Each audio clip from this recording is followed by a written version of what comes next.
গত একদিনের ভিডিও একটা বেশ ভাইরাল হয়েছে, সেটা হলো রাগ করলা।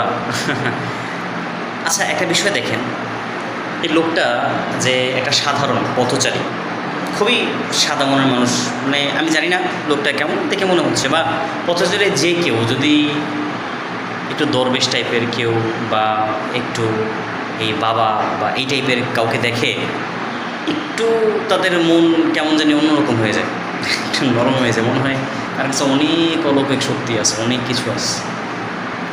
আচ্ছা, একটা ছোটো একটা বিষয়, তিনি যে কাজগুলো করছে, তিনি যে কোশ্চেন্সগুলো করছে, অথেন্টিক কোশ্চেন, ঠিক না? তুমি কারো কাছে গেছো, কারোকে উপকার করছো, বিপক্ষে তুমি অপকার পাইছো।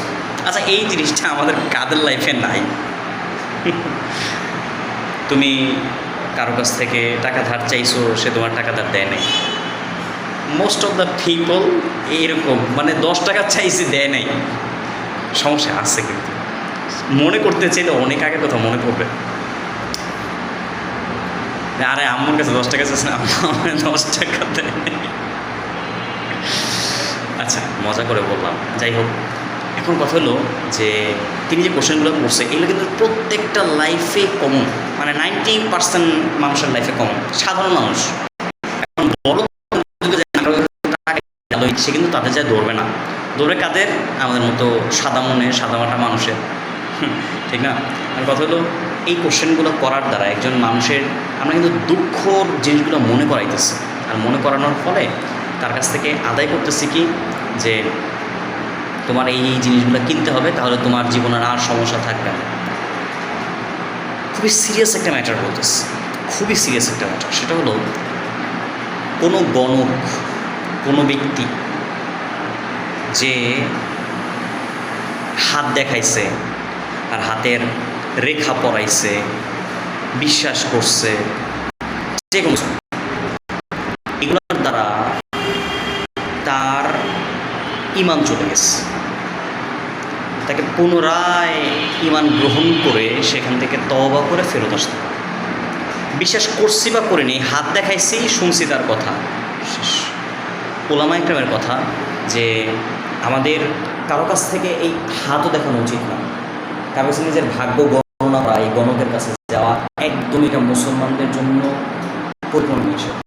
আমরা যারা জানি না, ফেসবুকে বলি, ফেসবুকের মধ্যে বলে কি, আগামী 5 বছরে আপনার লাইফে কী ঘটতে চলেছে দেখে নিন।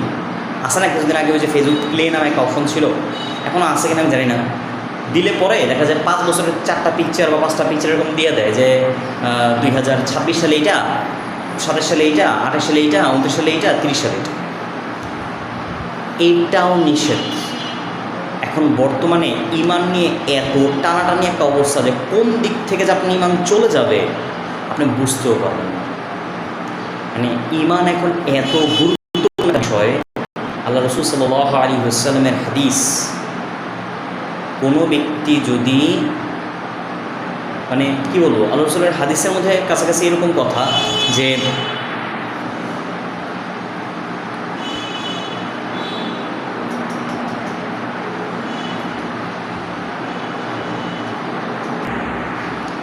শেষ জমানার মধ্যে কয়লা হাতে ধরে রাখা সহজ হইতে পারে, এটা কিন্তু সহজ না, এটা সহজ না। আল্লাহ রাসূল বলছে এরকম না যেটা সহজ হবে,